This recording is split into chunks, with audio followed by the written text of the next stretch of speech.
그럼 이제 본격적으로 조선왕조실록 들어가기 전에 이 조선왕조실록은 무엇인가? 조선왕조실록은 무엇인가? 간단히 우리가 공부를 해보고 이제 태조실록부터 한번 떠나보도록 하겠습니다. 조선왕조실록은 2077책입니다. 권의 두께는 한 권의 두께는 1.7cm가 되고요. 이것을 일자로 쫙 쌓아 올리면 아파트 12층 높이가 됩니다. 우리 조선왕조실록은 500년 역사를 왕 27명을 빼놓지 않고 다 기록을 했고요. 그리고 그 만드는 과정이 굉장히 정확성을 기했다. 그래서 사료적 가치가 높다라고 말씀드릴 수 있어요. 그래서 유네스코의 세계 기록 유산으로 등재돼 있지 않습니까? 자, 실록이 어떻게 만들어지냐면 왕이 승하를 하시지 않습니까?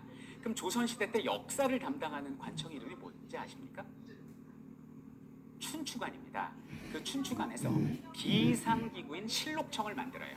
그럼 실록청에 사관들이 모여가지고 오늘날로 따지면 이제 대통령 비서실이죠. 왕 비서실인 승정원에서 쓴 승정원 일기, 그리고 그 사관이 임금님이 말할 때 뭐 기침하고 화내고 눈물 흘리는 것까지 옆에서 석기로 막 적어대거든요. 그곳을 사초라고 그래요. 국가기밀문서죠. 근데 사초가 너무 방대할 거 아닙니까? 그리고 알아볼 수가 없잖아요. 속기를 쓰니까. 그래서 이것을 정기적으로 편집을 해놓습니다. 이걸 뭐라고 그러냐면 시정기라고 불러요. 그리고 조선시대의 특징은 일반 선비부터 시작해서 재산까지 왕한테 간언을 할 수 있죠. 이거를 뭐라고 그래요? 상소문이라고 그러죠. 그래서 승정원 일기, 시정기, 상소문, 역대 그 선왕 때 있었던 모든 문서를 모읍니다. 그걸 모아서 사관들이 서로 의논을 하죠. 그래서 뺄 것은 빼고 넣을 것은 넣어서 종합 편집해서 만들어낸 것이 바로 조선왕조실록이다, 이렇게 보시면 됩니다. 이 조선왕조실록은 태조실록부터 마지막 순종실록까지 전해져 내려오는데 문제가 뭐냐면 공정성이죠. 보통 왕조국가의 특징이 아버지의 아들, 손자 이렇게 이제 왕위를 이으니까 우리 아버지를 이상하게 쓰지 않았을까? 폄하하지 않았을까? 왕들은 너무 궁금했던 거예요. 그래서 왕들이 왕조실록을 보고자 했는데 그것을 열람하는 순간 그거는 중립성이 훼손될 수 있잖아요. 그래서 왕은 열람할 수 없습니다. 말 그대로 국가기밀문서라고 보시면 되겠고, 몇몇 왕이 보려고 했지만 사관들이 목숨을 걸고 그것을 막았고, 그러면 보고자 하는 왕한테는 뭘 줘요? 일단 겁을 줍니다. 2,000권을 다 읽으실 수 있습니까? 이렇게 겁을 먼저 주고, 선왕들, 역대 왕들을 선왕이라고 하거든요. 그 선왕들의 귀감이 될 만한, 거울이 될 만한, 교훈이 될 만한 내용들을 요약 편집한 책을 줘요. 이거 보세요라고. 그게 국조보감이에요. 그래서 역대 왕들이 선왕들이 궁금할 때는 국조보감의 좋은 내용만 읽었지 조선왕조실록을 함부로 열어볼 수 없었다라는 특징을 가지고 있습니다. 자, 그리고 조선왕조실록에서 여러분들이 궁금해하시는 게 뭐가 있냐면 뭐는 실록이고 뭐는 일기다, 이게 뭐냐, 이런 질문 하시는데, 여러분들 왕들 중에 우리나라에 쫓겨난 왕이 3명이 있습니다. 누가 있죠? 일단 저 연산군 다들 아시죠? 쫓겨난 왕은요 왕자로 강등이 되기 때문에 군자가 붙습니다. 군. 자, 연산군 있고 광해군이 있죠. 그리고 잘 모르는데 혹시 삼촌 세조한테 그 왕위를 찬탈당한 아주 어린 꼬마 단종 들어보셨죠? 그 단종이 폐위되면서 노산군이 됩니다. 그래서 노산군, 연산군, 그리고 광해군. 그래서 3명의 쫓겨난 왕이 있는데 이 쫓겨난 왕의 경우는 실록이란 말을 붙이지 않고 일기를 붙입니다. 그래서 노산군 일기, 연산군 일기, 광해군 일기가 되는데 여기는 노산군은 진짜 억울하잖아요. 그죠? 그래서 조선 후기 장희빈 남편이었던 숙종 때 단종으로 추종이 되면서 단종실록으로 바뀌게 된 겁니다. 자, 그리고 또 하나 여러분들이 이제 궁금해하시는 게 있는데 혹시 수정실록이라고 들어보셨습니까? 여러분들 역사는요 승자의 기록이 됩니다. 자, 예를 한번 들어볼게요. 우리나라 임진왜란을 겪었을 때 왕이 누구였을까요? 선조였죠. 선조. 근데 이제 선조가 승하하신 다음에 선조에 대한 기록을 할 거 아니에요, 실록으로. 그럼 선조 아들이 누구죠? 빛나는 바다 광해입니다.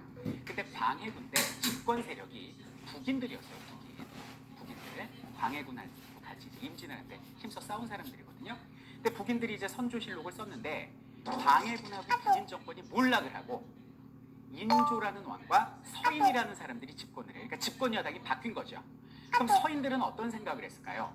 북인들이 기록한 선조실록은 문제가 있다라고 판단을 할 거예요. 그래서 그 선조실록 말고 새로이 수정하는 실록을 또 씁니다. 그것이 바로 선조수정실록이 되는 거죠. 근데 어떤 차이가 있냐면 예를 들어 볼게요. 북인들이 쓴 그 선조실록에는 이 있죠. 율곡이 5,000원 표지 모델. 율곡이가 서인 계열이거든요. 그럼 율곡이에 대해서 막 장황하게 썼을까요? 북인들이? 안 썼겠죠. 딱 세 글자 있어요. 이졸. 이가 죽었다. 이 세 글자 있어요. 그런데 나중에 이제 인조반정 벌어지고 서인들이 집권하잖아요. 그럼 서인들한테 이는 자신들의 멘토자 우상이거든요.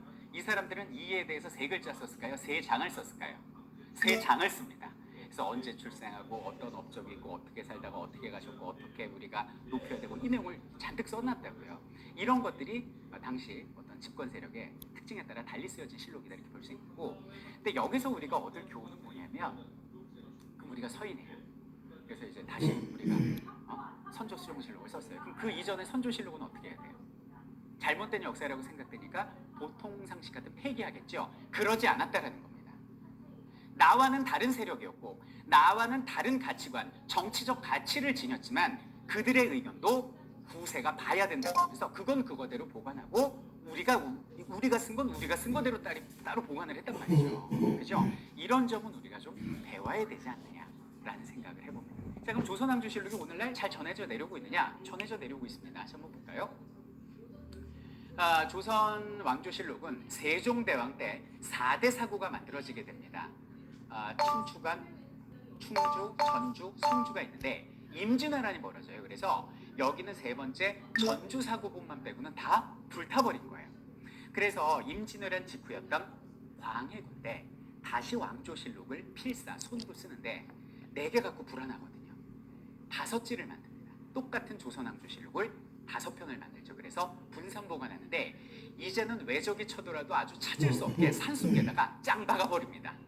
그래갖고 이제 조선 후기 사고 위치가 춘추관, 묘향산, 태백산, 오대산, 강화도의 정족산, 아주죠.